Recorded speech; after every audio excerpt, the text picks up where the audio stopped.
Halo semuanya, jumpa lagi di biologi. Kali ini kita akan membahas tentang sendi dan mekanisme kontraksi otot. Ingat like dan subscribe ya. Sendi itu apa sih? Sendi merupakan hubungan antar tulang sehingga tulang mampu digerakkan. Hubungan antar dua tulang atau lebih disebut persendian atau nama lainnya adalah artikulasi. Komponen penunjang sendi antara lain ligamen, kapsul sendi, cairan sinovial, dan tulang rawan hialin.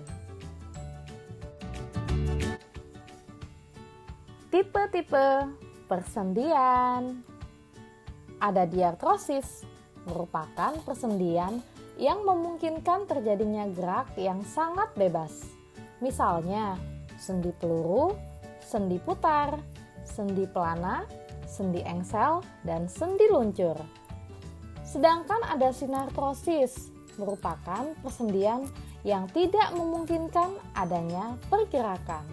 Misalnya, antar ruas tulang belakang dan hubungan antar tulang tengkorak. Sendi diartrosis. Contohnya, ada sendi geser. Sendi geser menunjang gerakan meluncur. Gerakannya terbatas. Contohnya pada sendi penghubung tulang pergelangan tangan. Yang kedua, ada sendi engsel. Sendi engsel merupakan persendian yang memungkinkan gerakan ke satu arah. Contohnya pada siku dan lutut. Yang ketiga, ada sendi gulung. Hanya memungkinkan dua sumbu gerakan saja. Contohnya, sendi penghubung tulang telapak tangan dengan tulang jari. Yang keempat, ada sendi putar. Sendi putar merupakan persendian yang memungkinkan gerakan berputar atau rotasi. Contohnya, hubungan lengan atas dan lengan bawah. Yang kelima, ada sendi peluru. Merupakan persendian yang memungkinkan gerakan ke segala arah. Contohnya, hubungan antara lengan atas dengan tulang belikat. Nah, yang terakhir, yang keenam, yaitu sendi pelana. Merupakan persendian yang memungkinkan beberapa gerakan rotasi, namun tidak ke semua arah, guys. Contohnya pada telapak tangan dan jari-jari tangan.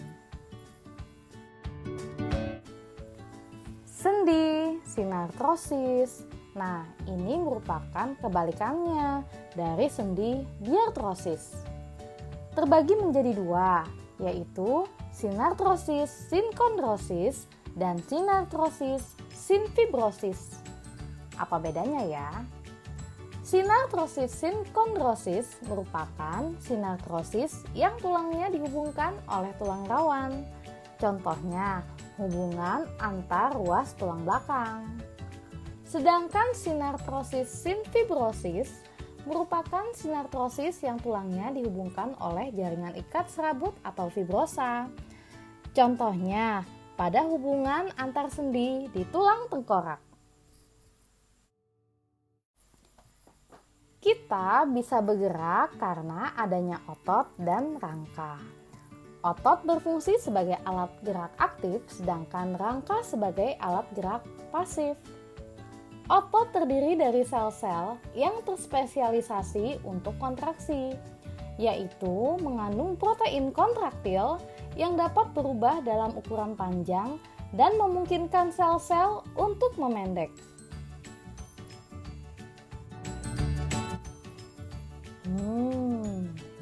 Bagaimana ya kira-kira mekanisme terjadinya kontraksi otot? Dalam hal ini, otot lurik atau rangka ya guys. Gimana ya? Gimana ya tahapan mekanisme kontraksi otot? Tentunya dimulai ketika adanya sinyal dari sistem saraf atau yang dikenal sebagai potensial aksi ke sel-sel dalam otot. Sinyal dari sistem saraf akan diterima oleh suatu zat yang namanya asetilkolin yang akan memicu berbagai macam reaksi kimia. Reaksi kimia tersebut memicu keluarnya kalsium dalam otot dan merangsang kinerja senyawa aktin dan miosin yang dapat memendekkan otot atau kontraksi. Saat sinyal dari saraf tidak diberikan lagi, maka reaksi kimia dalam otot akan kembali seperti semula dan membuat otot memanjang atau melemas. Nama lainnya relaksasi, guys.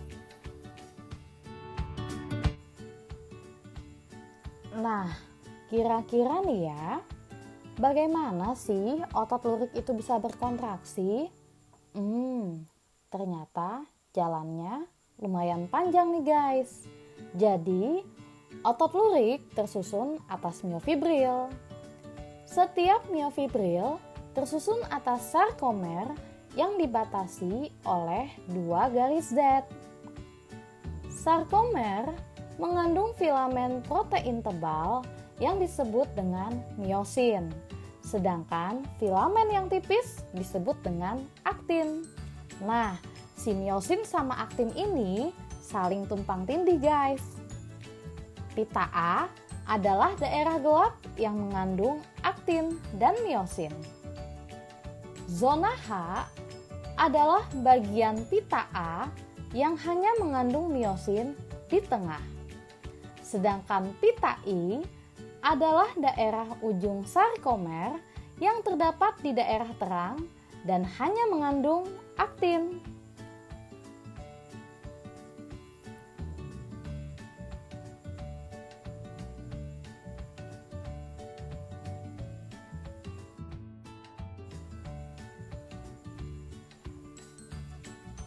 Ketika otot berkontraksi, aktin dan miosin bertautan, atau nama lainnya adalah aktomiosin, dan saling menggelincir. Akibatnya, zona H memendek dan pita I memendek, sehingga sarkomernya juga jadi ikutan memendek, guys. Nah, proses ini dibantu juga oleh ion kalsium. Pada saat konsentrasi ion kalsium menurun, tempat pengikatan miosin dan aktin akan tertutup, dihambat oleh protein regulator yang dinamakan dengan tropomiosin, sehingga kontraksi ototnya menjadi terhenti, guys. Nah, terhenti nama lainnya adalah relaksasi. Kalau relaksasi, ototnya jadi lebih memanjang loh.